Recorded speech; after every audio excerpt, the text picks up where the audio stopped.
City, here I come. I'm going to Kansas City, here I come.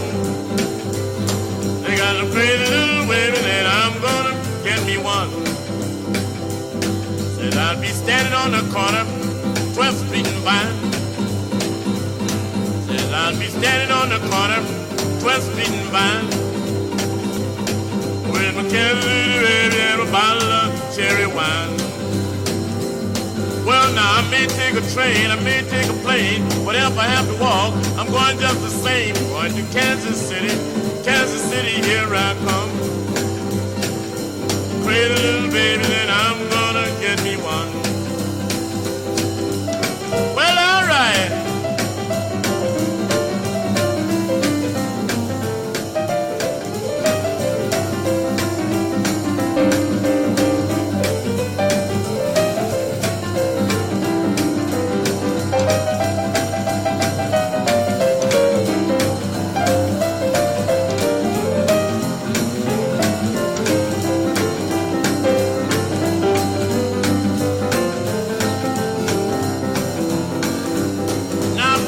That woman, I know I'm gonna die. Gotta find a brand new baby, and that's the reason why I'm going to Kansas City, here I come. They got a pretty little baby that I'm gonna get me one. They got a pretty little baby that I'm gonna get me one. Pretty little baby that I'm gonna get me one. Casey, here I come.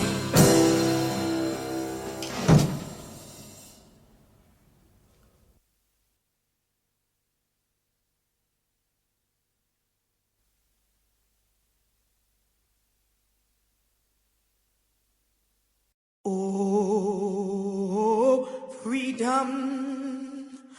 Oh, freedom. Oh, freedom over me.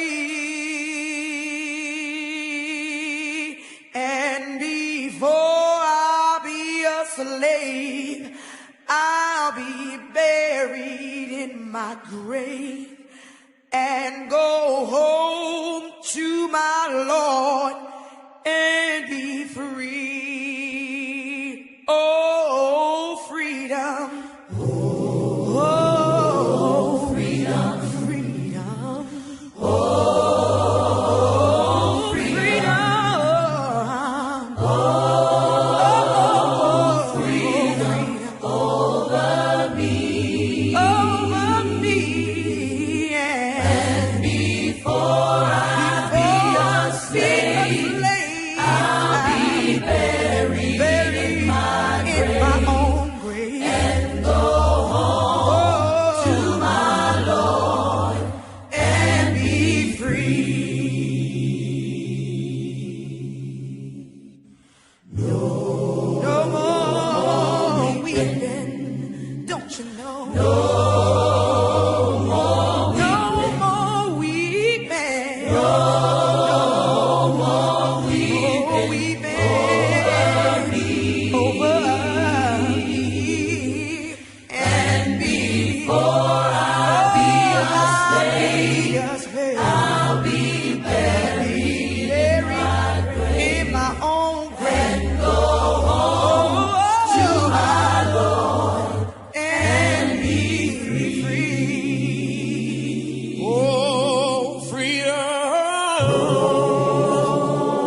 Mysticism and snakes cannot be separated. Whatever part of the world, whatever the culture, whatever religious backgrounds, where there's an exploration or experience of mysticism, there will be snakes in abundance, either symbolically or in reality.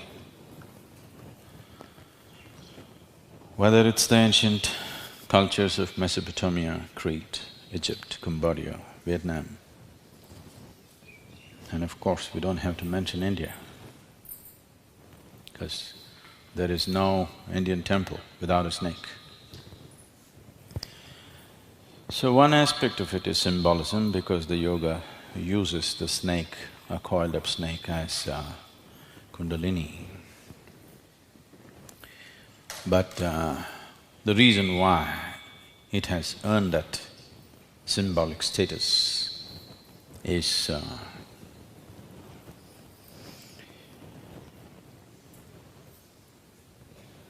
the beings who are of celestial nature, beings who are in consciousness and capability superior to what is human nature,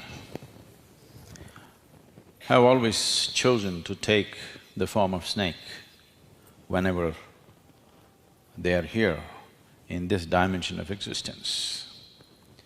This is an experience you can trace back into every mythology on the planet. In India, there are innumerable stories, starting from Shiva being a Nagabhushana, to all the goddesses anywhere in the world, the Middle Eastern ones, the North African ones, the Mesopotamian ones, and the Asian ones, Southeast Asian ones, Central European ones. You will see goddesses and snakes are always symbolized together. Because snake is even these creatures who are here on this planet, they have a certain sense of perception which even humans lack. Those of you, I do not know if there's anybody here who witnessed the Dhyana Linga consecration. When we were consecrating the Vishuddhi Chakra, there were over 400 and odd people. There were no arrangements like this, people just crowded around, huddled, fully packed with people all around. But this one snake somehow would creep through the crowd and come to us. Any number of times we pick it up and leave it out in the forest, but within half an hour he's again back there, he wants to be there. He doesn't want to miss the consecration.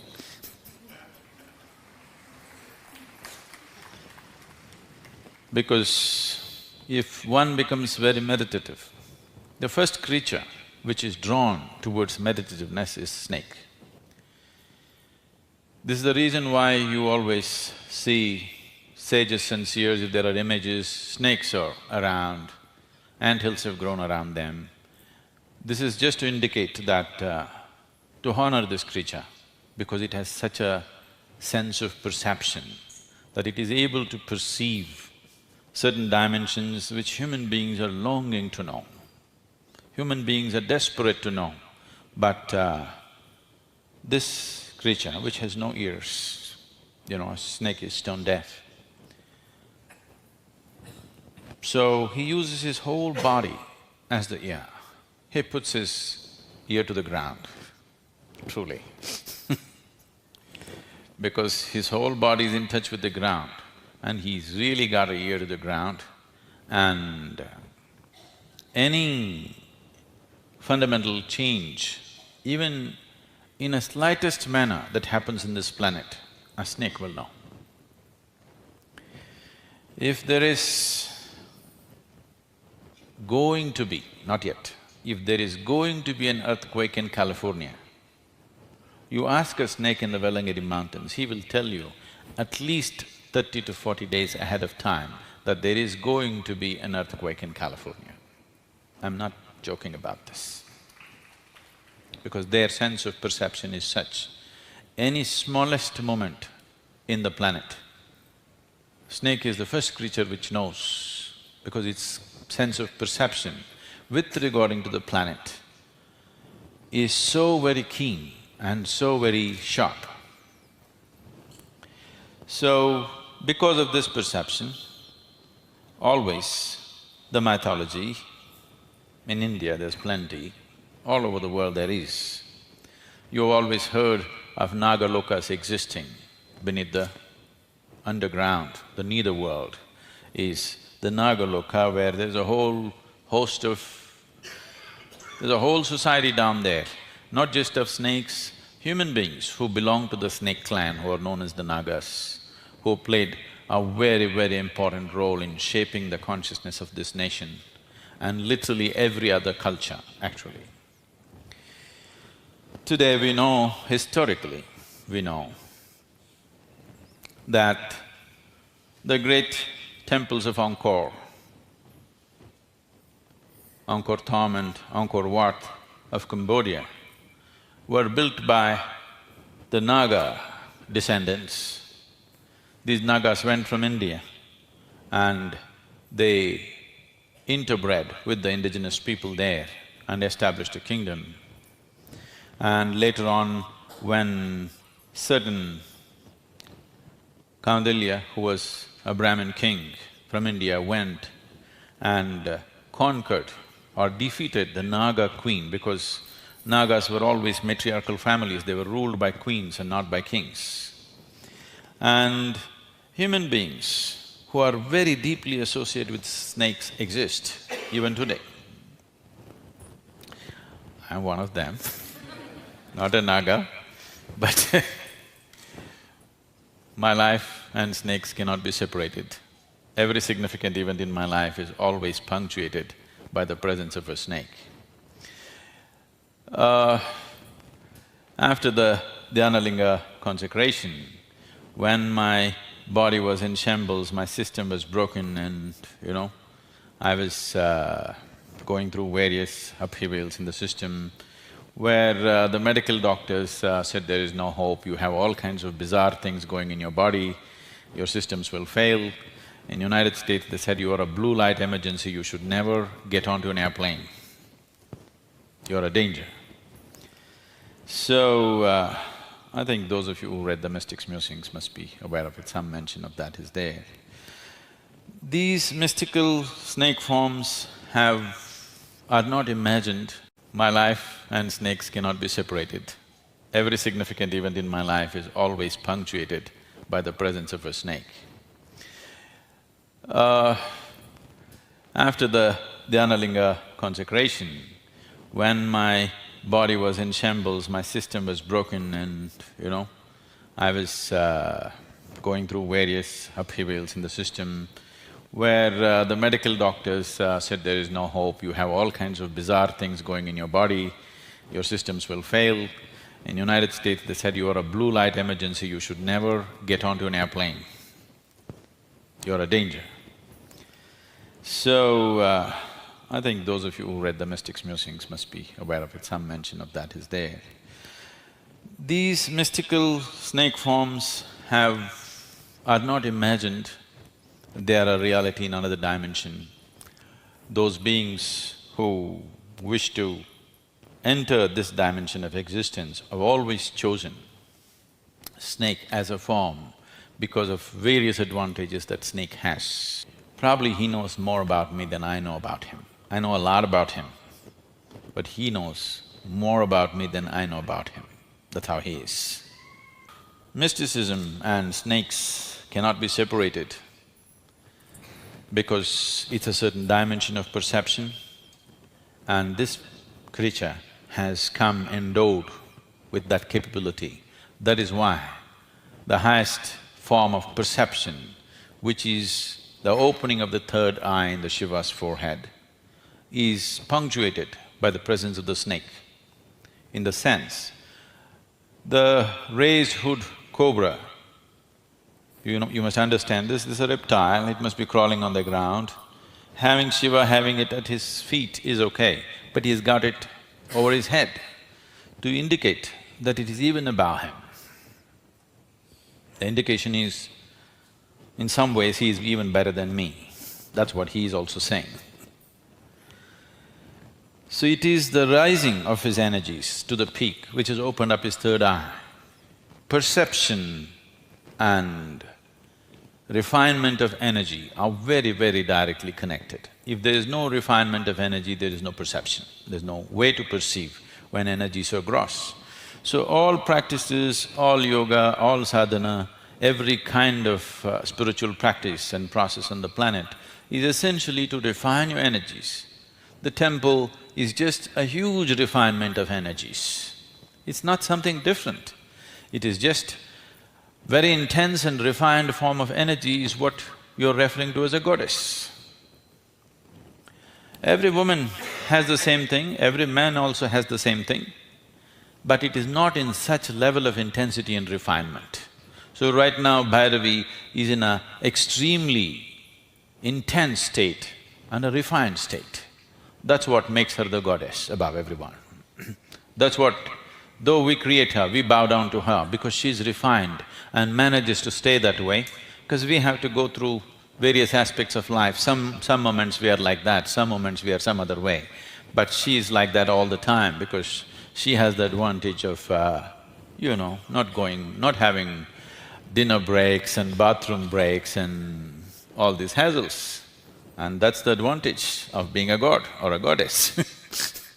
So, in this temple, we will grow snakes. When I say we'll grow snakes, now that she has tasted this, she may want to come back every day, I don't know. See, right now if I leave her, she'll not go this way, she'll go this way.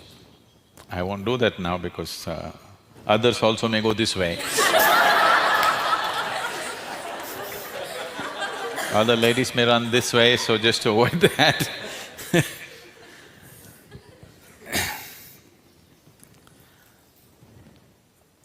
This process, when I say we grow snakes, you see snake symbolism in many places, but these two snakes entwined.